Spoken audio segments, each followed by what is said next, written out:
Hey, it's Karen Elaine again. Welcome back. I know that if you've been here before, you know that art is what makes the world go around. Everywhere you look, an artist has designed something, created something. It doesn't matter what it is. And here we go. The video today is 10 tips and tricks for watercolor. The first one is, before you get started, you might want to draw out what you want to paint. So when I start a new painting, there are 3 things that are very important about a watercolor painting. The first one is to get a high quality or a higher quality watercolor paper. I usually use Strathmore 300 series or 400 series. It's not as expensive as you can get. You can get very, very expensive watercolor paper, but this is not as expensive. But I also going to warn you against paper that is really, really thin and really, really cheap, because when you draw on it, it will be very difficult to erase. And that's the whole point of what you're doing when you draw on this piece of paper, is that you want to use a pencil that's very, very light. There are different grades of pencil, and a grade means how hard or how soft the lead or the graphite is. And they go from 2H to 8B. The 8B is very soft and very, very dark, very, very dark pencil. That's really great for shading, but if you want to use a pencil for watercolor, we want to stay at a 2H or an H or an HB, because it will be lighter and it's a harder graphite, and it will be lighter and easier to erase. I usually use an H2 pencil. You get all the drawing on there, and then you try to erase as much as you can to just so you can barely see the pencil. Because remember, when you watercolor, it is a see-through medium, and so you're going to see you're going to be able to see the pencil lines. Now, if that's in your design where you really want the pencil lines in there, then there's nothing wrong with that. But if you don't want the pencil lines, you want to make sure that you don't paint over pencil lines, or make sure that you put them on so lightly that when you add your color, you don't see the pencil lines. There's tip number 1. Okay, tip number 2, it's always good to test your color of paint, or your brush, or the size of your brush, or maybe the pens that you're using, or whatever you want to do on a scrap piece of paper, instead of just jumping right into your final illustration or your final piece of artwork. I mean, many of my students have such a fear to just get started when they could have just grab a scrap of piece of paper, a scrap piece of, I don't know, copy paper, anything, to just play around with patterns or colors or pins or whatever you need to. And that's another reason why I really strongly believe you should always have a sketchbook. This is another reason why I really believe in the whole practice and play in your sketchbook. You work really hard on a painting, and then you add something and you go, oh my gosh, I just hate it. When you could have practiced on another piece of paper in your journal, in your script, in your sketchbook. That's tip number 2. Always have a scrap piece of paper to test out the size of your brush, the color that you're using, maybe a pen that you're using. Okay, tip number 3. Many times when we are painting in watercolor, we get in a rush and we paint one color next to another color that maybe we don't want them to mix, and one will bloom into the other one. And so what you need to do is grab a white paper towel. It needs to be a clean white paper towel with nothing on it, very dry.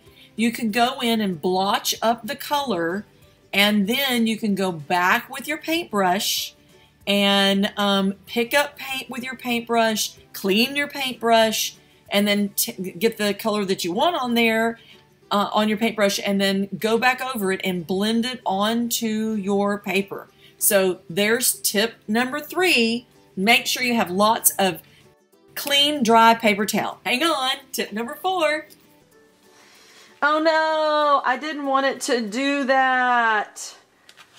Oh no, that's not what I wanted either. You know, what you do when you have watercolor is you don't wipe off your picture, because it's just gonna smear all over. If something happens and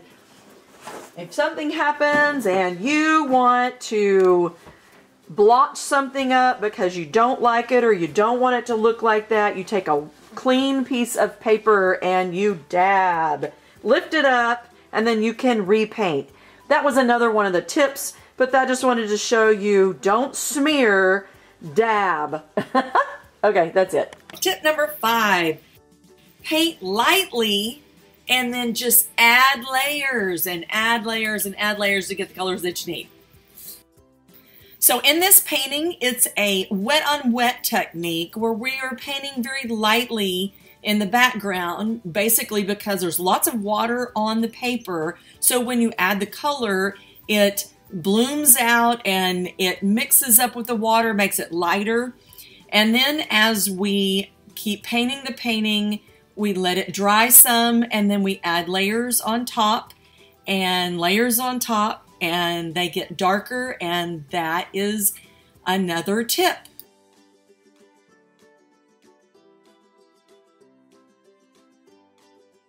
This is another example where I took a photograph and I drew something out very lightly, then I painted very lightly, and then I kept adding layers, and here's the final product. Tip number 6. Okay, tip number 6. Tip number 6 is to always have a large tray to blend your watercolors so you can test them before you paint with them and get the right color before you put it on paper. When you buy pan watercolors, most of the pan watercolors, like this travel set, have a mixing tray attached to it. It's usually in the lid, like this travel version from Winsor & Newton. But if you buy tube paint, you have to have a mixing tray for your tube paint. I suggest getting a large mixing tray so then you have lots of places to mix your paint. This one is the first one that I ever had.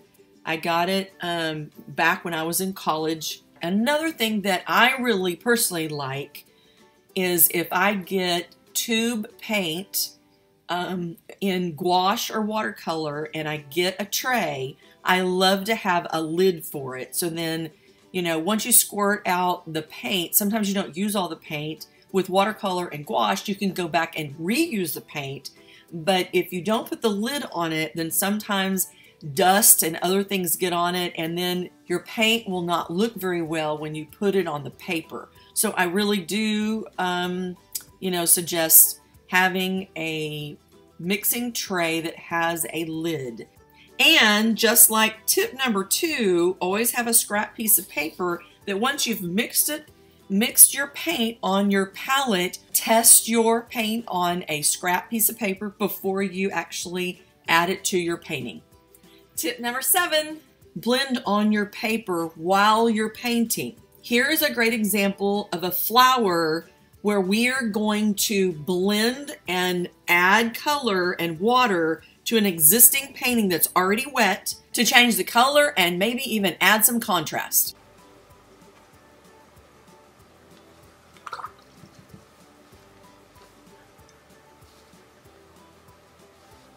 I'm going to add a little bit of water to make it move into the flower.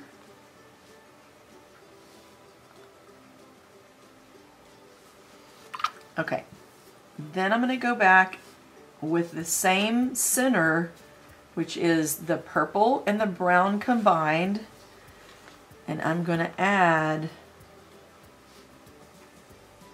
a little bit of dark to the center of our flower.